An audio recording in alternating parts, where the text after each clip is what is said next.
Platform से दोस्तन की ध्यान लाजे उन शरारत पुलिस की तो कढे वने जेकी बाहरी पुलिस जैसे नहीं थी ना तो अमन अमान जो मसलो हल न थींदो ऐं ॿियो हे शरीफ़ माण्हू रोज़ भला हे रोज़ हिते बीहंदा असली मसइलो बाबा आहे न असांजे सर्वाइवल जेको आहे त इंतज़ाम अमन न कराईंदे कान्हो हिन जो वण जो वापार जेके सभु माण्हू वापारी आहिनि के उस्ताद आहिनि के शहर जा मौज़ माण्हू जेकी रीढ़ जी हड्डी जो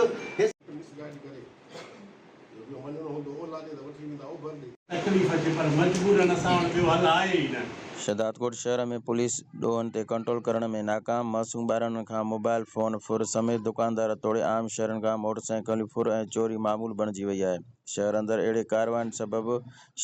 शहरनि में वधंदड़ बदअमनी जो ज़िम्मेवार मुक़ामी पुलिस एहलकारनि करार ॾींदे शहर में थींदड़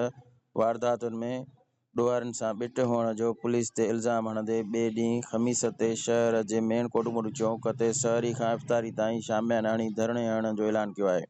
शहदादकोट प्रेस क्लब में वारदात में मुतासिर थींदड़ शहरनि ऐं मुख़्तलिफ़ बिरादरी कंबो बिरादरी जूणेजा बिरादरी पेटे अलफ़ किरयाना मर्चेंट एसोसिएशन सब्ज़ी मंडी एसोसिएशन जे अॻुवान जावेद कंबो मुमताज़ वधो ग़ुलाम सरवर चांडियो सरदार मेंगल ग़ुलाम शबीर कंबो हाजी ख़ान सुमरो मुर्तज़ा वधो हफ़ीज़ुल्ला चांडियो ऐं ॿियनि गॾियल प्रेस कॉन्फ्रेंस कंदे चयो त शहर में वधण बदअमनी जो कारण मुक़ामी पुलिस एहलकारनि जो ॾोहारनि सां ॿिट हुअणु आहे। हुननि मुक़ामी पुलिस एहलकारनि ते इल्ज़ाम हयो त शहर में थींदड़ वारदातुनि खां अॻु में उहे मुक़ामी पुलिस एहलकार उन्हनि जी सहूलियतकारी कनि था, बाद में ॾोहारी पुलिस वारनि जे ॾिनल टारगेट ते फुरूं ऐं चोरियूं था कनि, जंहिं जी निशानदेही ख़ुदि हद जा एसएचओज़ था कनि। हुननि चयो त ॾोहारियुनि हिक हफ़्ते अंदरि 2 मोटरसाइकिलूं ऐं ॿारड़नि खां मोबाइल फ़ोन फुर ऐं इस्माइल कंबो खां $3.5 लाख रुपया,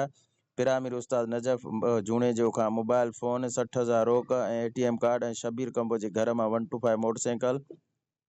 ऐं मोबाइल फ़ोन ऐं सहाफ़ी ग़ुलाम रसूल कारोड़ जे घर मां 5 लाख रुपया मालियत जी चोरी करण समेत मुख़्तलिफ़ पहाड़नि जे 15 घरनि मां चोरियूं करण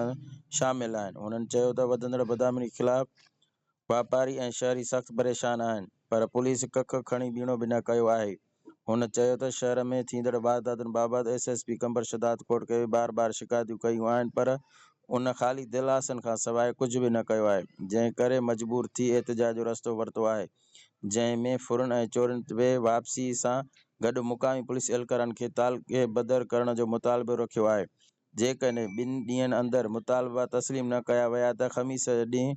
शहर जे कोटमोडू चौक ते एहतिजाजी मुज़ाहिरो करे धरणो हंयो वेंदो। उते ई सहरी इफ़्तारी कई वेंदी, जेका मुतालबे मंता ताईं जारी रखी वेंदी।